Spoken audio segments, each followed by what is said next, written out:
কাজ হয়ে গেছে ইনশাল্লাহ। আসসালামু আলাইকুম। আশা করি সবাই ভালো আছেন। আমার হাতে এই মুহূর্তে দেখতে পাচ্ছেন GP36 মডেলের একটি জি ফোন।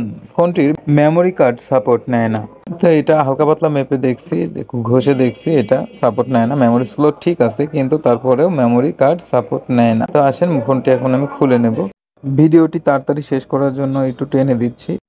ফোল্ডিং ফোন খোলার সময় অবশ্যই সতর্কতার সাথে ফোনগুলো খুলবেন। দেখেন আমি এখানে মেমোরি স্লট সোজা করে ধরবেন, ধরে এখান থেকে মাপ ধরবো। এটা পজিটিভ লাইন, এই 3 নাম্বার 4 নাম্বার পজিটিভ লাইন, এই দিক থেকে 3 নাম্বার নেগেটিভ লাইন। এখন নেগেটিভ লাইনটা ঠিক আছে, পজিটিভ লাইন এখানে এগুলো মাপ দেখাবে 4 পয়েন্ট,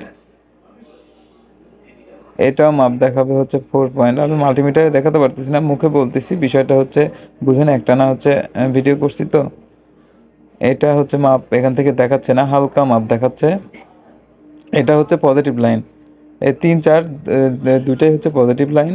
এই একটা মাপ দেখাচ্ছে, একটা মাপ দেখাচ্ছেই না। এটা ক্যাপাসিটার থেকে, ওইটা ক্যাপাসিটার, এই মাপটা হচ্ছে নেগেটিভে বসছে, আর ওইটা হচ্ছে ওই লাইনে বসছে, কিন্তু ওই লাইন থেকে মাপই দেখাচ্ছে না, হালকা মাপ দেখাচ্ছে। তা আমার এখন কাজটা হচ্ছে ওই 4 নাম্বার থেকে টেনে এই ক্যাপাসিটারে এখানে টেনে দেওয়া। এখানে মাপ আছে কিন্তু ওই মেমোরি স্লটে ওইখানে মাপ নাই গো।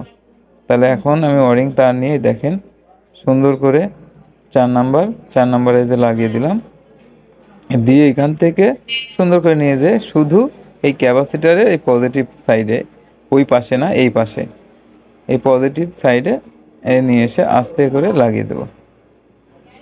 হ্যাঁ, এদের লাগানো হয়ে গেছে। এখন কেটে দিয়ে দেখব লাইনটা কি অবস্থা পায় কিনা।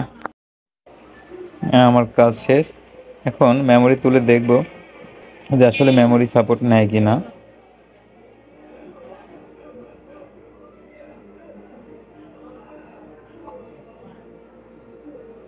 যে ফোন চালু হয়ে গেছে,